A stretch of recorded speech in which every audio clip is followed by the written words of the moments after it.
Muy buenas noches, profesora. Buenas noches, compañeros.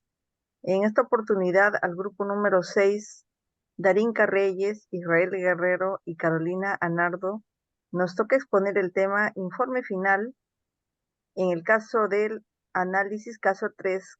Y el caso que nosotros estamos tocando es la liberación de Alberto Fujimori, expresidente del Perú. Bien, eh, respecto a la liberación de Fujimori, este es un tema bastante controversial y tiene dos enfoques que justamente nosotros lo vamos a analizar. Por un lado, quienes han venido pidiendo su liberación por muchos años, por considerar la carcelación de Fujimori un caso muy injusto. Pero por otro lado también son aquellas personas que piden su condena por 25 años que fue sentenciado ante crímenes cometidos de lesa humanidad. ¿Y qué entendemos por crímenes de lesa humanidad? Estos son crímenes que fueron cometidos eh, en tiempos de paz o de guerra, pero que incluye tortura, desaparición forzada, homicidio, deportación y actos de violencia sexual y de género, incluido violación. En el caso de Fujimori acusado, principalmente de dos aspectos, ¿no? Por una parte, homicidio calificado, asesinato y por otro lado, lesiones graves. En el 2007 fue condenado a 25 años de prisión por las matanzas de Barrios Altos y La Cantuta. En Barrios Altos fallecieron 15 personas, de las cuales uno fue un niño y 4 resultaron gravemente heridos. Por otro lado, también en la Universidad La Cantuta, donde murieron 9 personas, incluido un profesor universitario.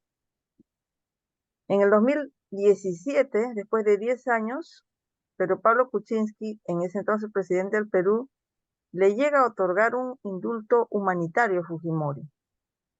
En ese sentido, Derechos Humanos buscó de alguna manera reconsiderar este aspecto porque consideraban que esto era injusto, que él debía seguir cumpliendo su condena. Entonces, en el 2017, el Juzgado Supremo de Preparatoria anula el indulto humanitario. Apenas estuvo 10 meses libre y nuevamente es ingresado al penal. En febrero del 2019, la Sala Penal Especial de la Corte Suprema llega a ratificar la anulación de este indulto.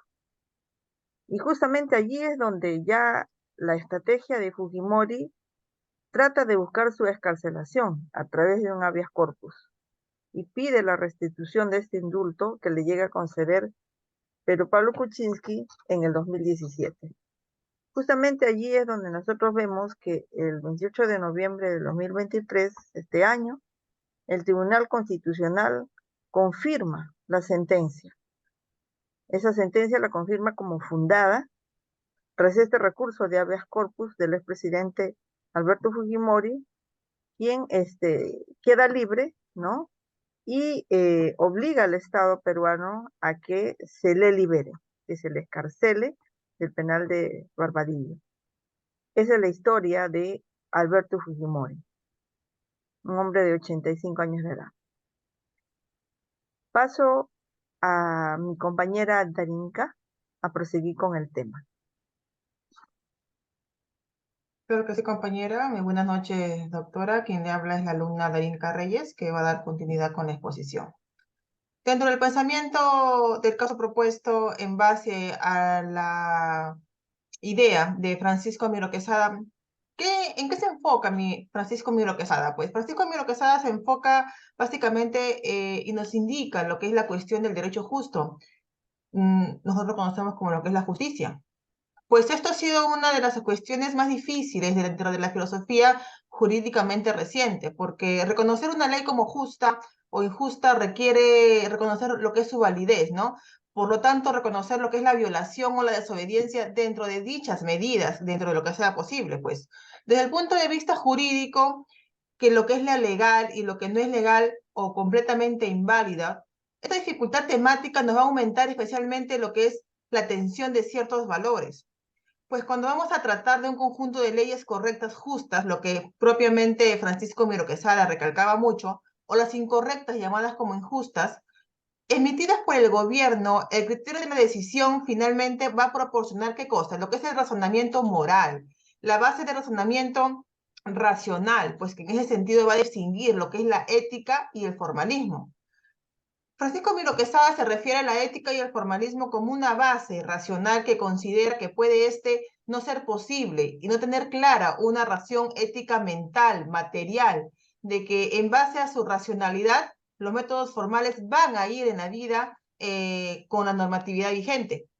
En este caso, Francisco Miro Quesada nos sostiene que la naturaleza de la razón ética es práctica de la naturaleza teórica, pues basada en la simetría, ya que él recalcaba mucho lo que es la simetría, es el conjunto científico que nos va a proporcionar, ¿qué cosa? El conocimiento en el mundo y asimismo el conocimiento relevante. Los criterios audaces que manejaba Francisco Miro Quesada y que nos presentan, nos va a diferenciar de otros sistemas que nos insisten en los criterios para qué, para así poder vivir, decidir lo que es la justicia, ¿verdad? O la injusticia en base a fines directos, bienes o valores directamente en cuanto al contenido de lo material o lo que es pleno ético. Dentro del sistema de leyes que hace posible que el imperio de la arbitrariedad sea justa mediante la razón o la de sinónimos en el mundo entero, nos va a decir lo que es la justicia desde un punto de vista jurídico.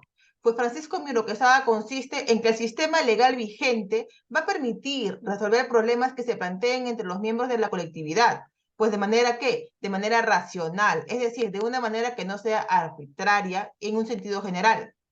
Para Francisco Miro Quesada, lo que es la sociedad debe ser no represiva y debe ser igualitaria para todos. Pues este mismo reconoció que la base racional de la ética formal como la capacidad de reconocer acciones y normas precisamente cuando no son simétricas y no son arbitrarias. Pues esta base nos va a permitir evaluar lo que es la moralidad de las normas jurídicas y las acciones resultantes de ellas. De hecho, no hay duda de que todos los sistemas jurídicos van a reflejar algunos valores morales del comportamiento humano. En ese sentido existe una relación empírica en lo que es probable y en lo que tiene equilibrio.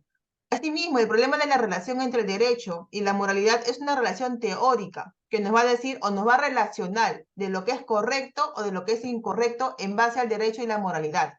En contexto, ¿qué podemos decir? Pues el recurso del principio de la moral de simetría va a ocupar un lugar relevante en lo que es la cuestión de la definición del derecho y la justicia. Además, va a operar frente ante una eventualidad injusticia legal. Por todo lo expuesto, es un sistema normativo que nos va a ayudar o va a estar más sujeto al control sobre la justicia, injusticia, de normas, que si se encuentra sometido a un parámetro de control de justicia, así como mismo acaba de indicar Francisco Miro Quesada, el principio de simetría va a ser la manera en la cual se puede impugnar la parte subjetiva o lo difícil de una fundamentación en cualquier caso dicho, como en este caso la liberación de Alberto Fujimori. Doy pase a mi compañero para que siga con la exposición. Gracias, compañera. Buenas noches, docente. Quien le habla es el alumno Israel Giancarlo Guerrero Sánchez y voy a proseguir con la exposición hablando sobre el análisis. En este caso, el caso de Alberto Fujimori desde la óptica de Francisco de Miro Quesada, quien enfatiza la importancia de la justicia en los asuntos políticos y sociales. Fujimori, expresidente del Perú, es descrito como un legado polarizador. Mientras sus seguidores destacan logros económicos y la lucha contra el Sendero Luminoso, sus críticos señalan su autoritarismo, el autogolpe de 1992, violaciones de los derechos humanos y escándalos de corrupción. Fue condenado en el 2009 a 25 años de prisión por crímenes durante su mandato. La reciente orden de liberación generó controversia. Desde la perspectiva de Miro Quesada, se destaca la necesidad de un sistema judicial imparcial, el respeto a instancias internacionales de derechos humanos y la responsabilidad de Fujimori de asumir sus acciones, disculparse con las víctimas y cumplir reparaciones, planteando interrogantes sobre la integridad del sistema judicial y la búsqueda de justicias para la víctima. Eh, Vamos a hablar también sobre una opinión.